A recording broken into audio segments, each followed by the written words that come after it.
Thank you for joining us back into the Riverhawk Perspective here today. I'm your host, Wesley Simons. Today, our guest is Isaiah Oluajayi, sophomore member of the men's basketball team here at Susquehanna. Isaiah, thank you so much for joining me today. No problem, my boy. Yeah, no, this is awesome. So I just wanted to get right into it with you, talking a little bit about basketball. I mean, you might know a little bit about that. I'm not sure how much, but the transition from your first year going into your sophomore year, it has been a little bit wavy in terms of getting minutes, in terms of doing other things in leadership roles for you as well. Can you just talk a little bit about that, how you were there getting minutes early freshman year, kind of dropped off a little bit this year, and back to getting more minutes like you want? Yep, of course. So definitely it was a pretty big transition.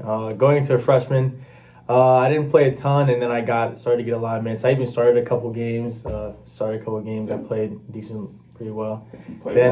Coming into my sophomore year, I didn't get nearly as many minutes. But one thing that it taught me was definitely to learn to be able to be happy for your teammates' success. Definitely becoming a leader, vocal and stuff like that. So that definitely helped me with that. And then coming back into rotation, definitely just being grateful for every opportunity that you get.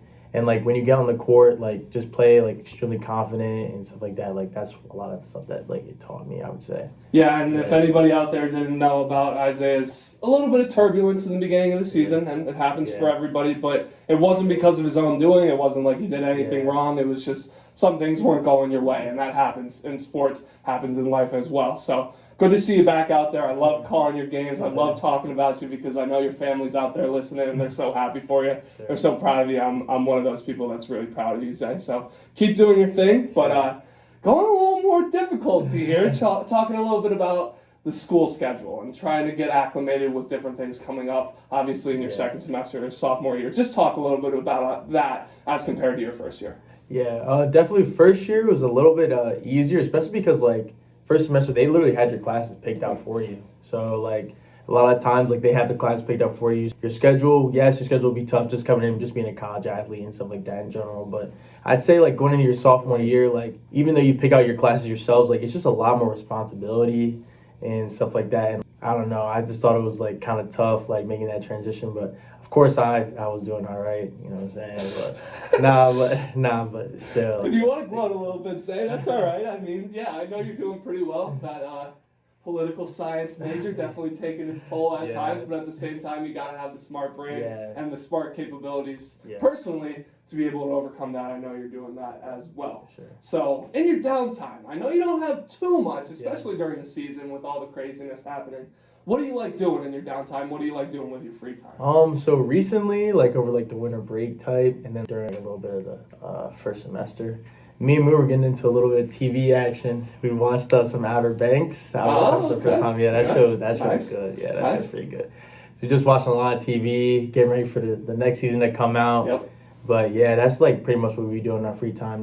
Having a good time watching TV, hanging out with our boys, watching some football games, stuff like that.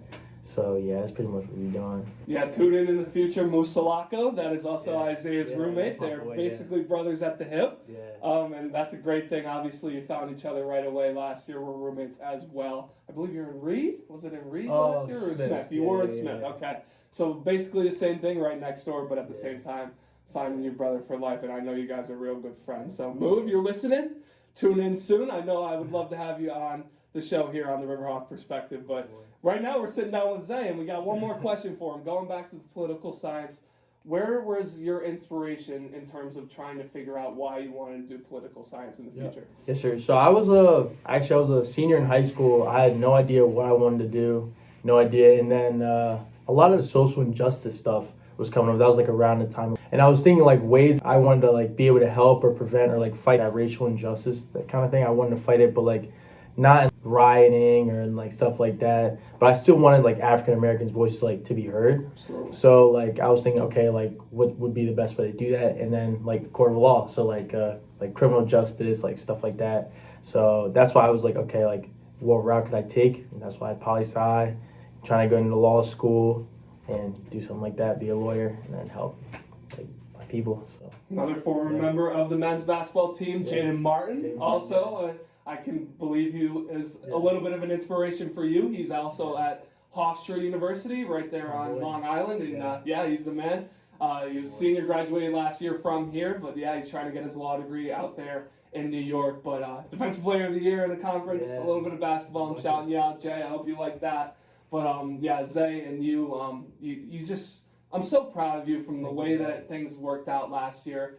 Getting time early in the season, then dropping off. I know difficulties come up. I've faced difficulties like that in my past, but there's so many people out there. I don't know if you hear it on a daily basis. I hope you do, because I know you have such a tremendous family and surrounding people around. But everybody around the program, everybody around the university is so proud of you, Zay.